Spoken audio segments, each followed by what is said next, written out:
اسلام اعظمی نام بھر شاعر اور ادیب، افسانہ نگار ہیں، ناول نگار ہیں اور شاعر بھی ہیں۔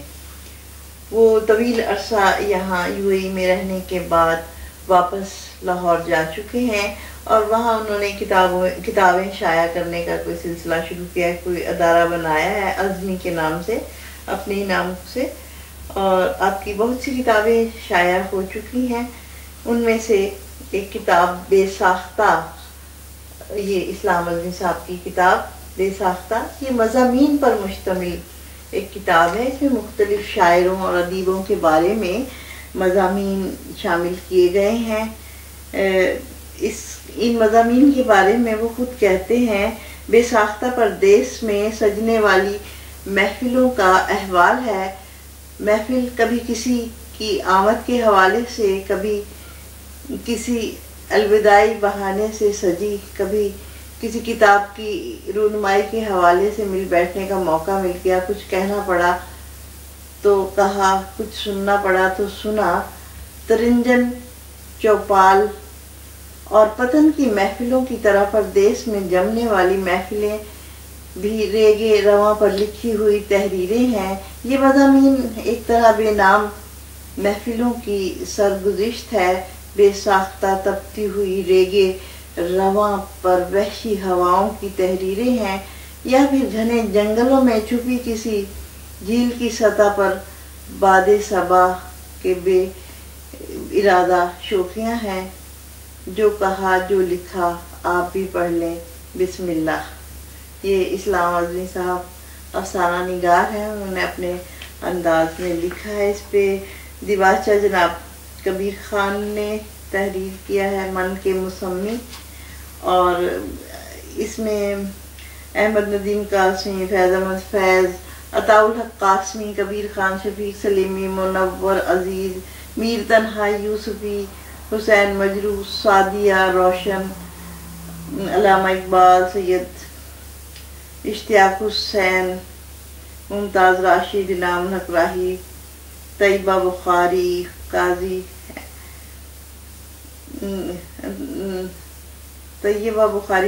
احمد فراز، ابو امتیاز، اینسن مسلم، اطہر نفیس عباسی، ظہور الاسلام جاوید، نجم الحسن رضوی، نور ملک مرحوم، حسین صاحب، قائم نقوی، قیوم طاہر، یعقوب تصور، صبیحہ صبا، سعود عثمانی، رشید نیاز، سرشار صدیقی، طاہر نقوی، قرۃ العین حیدر، ان کے بارے میں انہوں نے بے ساختہ اپنے مضامین تحریر کیے ہیں۔ اور اس میں ان کا انداز، چونکہ وہ افسانہ نگار ہے تو ان کا افسانوی انداز ہے، اسی طرح سے وہ ایک مضمون کو شروع کرتے ہیں اور پھر اسے شاعر یا ان کے خاص منتخب حصے اس میں شامل کر دیتے ہیں، اور اگر انہیں کوئی خاص چیز نہ ملے تو لطیفوں سے کام چلاتے ہیں بیچ میں۔ ایک بار انہوں نے کسی پہ مضمون لکھا تو اس لطیفے سے لوگوں نے بہت مضمون پسند کیا، تو میں نے ان سے پوچھا کہ آپ نے مصنف کے بارے میں تو کچھ کہا ہی نہیں، بس لطیفے سنائے ہیں آج تو کہنے لگے کہ مجھے کوئی خاص چیز اس میں سے ملی نہیں تھی، کوئی ایک بڑے شاعر تھے، لیکن کہنے لگے مجھے کوئی شاعر اس میں سے زیادہ مجھے شعر پسند نہیں آئے، تو اس لیے میں نے، تو اب یہ ایک اندر کی بات تھی۔ بہرحال ان کی بہت ساری کتابیں جو سنجوگ، بہت پرانی کہانی، افسانے، اڑانوں کا حرم، موسم، دکھ دان، بے ساختہ یہ کتاب، اور ذات شاعری، یہ جو شائع ہو چکی ہیں۔ ایک دو کتابوں کا اور آپ نے ذکر کیا ہے، سیرگاہ، اڑنے والی چڑیا، اور مختلف کتابیں وہ شائع کریں گے۔ انہوں نے اپنا اصل نام اسلام اعظمی کے نام سے لکھتے ہیں اور اسی نام سے مشہور ہیں، اور ان کا اپنا نام عبدالسلام ہے، اور اپنی انہوں نے پیدائش 21 اکتوبر 1944 ہے، اور گرداسپور میں آپ پیدا ہوئے، یہ اس کے بارے میں انہوں نے لکھا ہوا ہے۔ اور اس میں مضامین کا مختلف لوگوں کے بارے میں لکھے ہیں، اور میرے بارے میں بھی ایک اس میں مضمون ہے، اگر وہ مجھے مل جائے تو اس میں انہوں نے قرینہ کے نام سے لکھا ہے میرے بارے میں مضمون. تو ایک میرا شعر ہے، ایک قرینہ سکھا گیا وہ بھی، اور کچھ دل سنبھل کے نکلا ہے. اب اس میں جب وہ بات شروع کرتے ہیں تو وہ اس طرح سے کہتے ہیں کہ وقت ہر دم تفریق ہوتے ہوئے لمحوں، دنوں، مہینوں اور سالوں کا مجموعہ ہے. زندگی پل پل گھٹنے والی سانسوں کا شمار ہے. امید، انبساط، یاس اور دکھ زندگی کے موسم ہے. ہریالی امید اور انبساط کی علامتیں ہیں. پیلا پن یاس اور دکھوں کی عکاسی کرتا ہے. نیلا رنگ آسمان کا رنگ ہے. پیلا رنگ اور نیلا رنگ جب ایک دوسرے سے گلے ملتے ہیں تو ہرے رنگ کا ظہور ہوتا ہے. یہ ان کا افسانوی انداز ہے. اس طرح سے وہ شروع کرتے ہیں اور پھر اسے اس شاعر یا ادیب سے ملا کے تو پھر وہ ایک مضمون آگے چلتا ہے ان کا.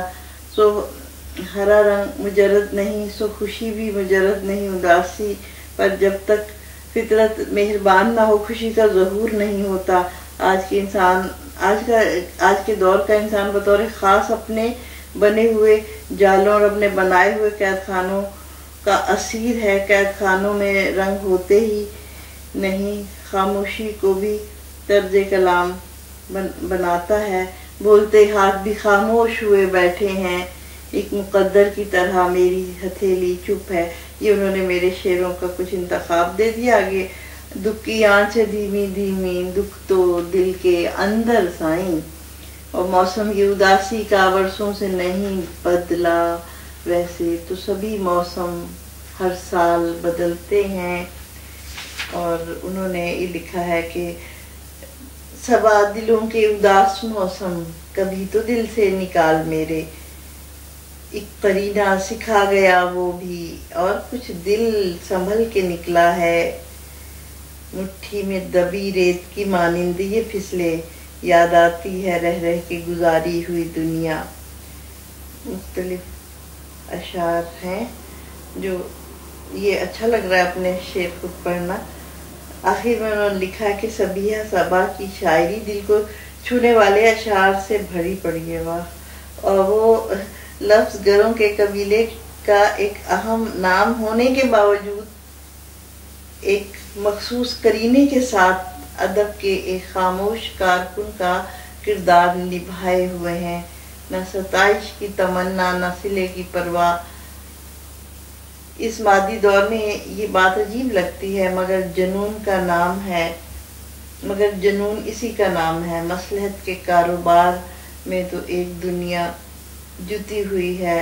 حلم مزید کے مزداق حوث ہے کہ بڑھتی چلی جا رہی ہے. ایسے میں سایہ دار شجر یا صاحبان کا خواب کوئی دیکھنے والا ہو تو اچھی بات ہے نا، ہے کہ نہیں.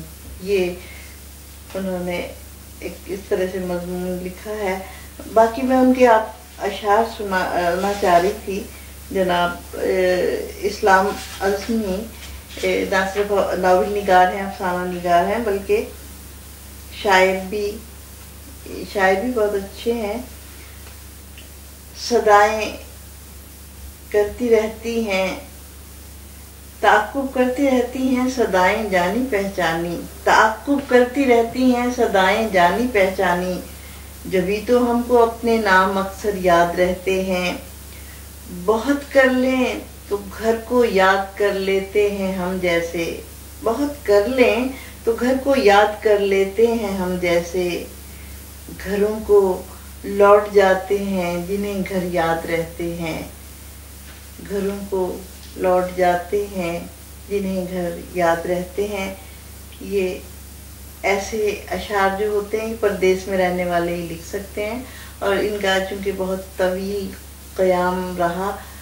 انہوں نے اپنا بتایا کہ علین میں وہ سب سے زیادہ رہے، ابوظہبی میں مختلف ریاستوں میں یہاں رہے ہیں. تو اس میں وہ انہوں نے نام بھی لکھے تھے، وہ مختلف ریاستوں میں رہے، اور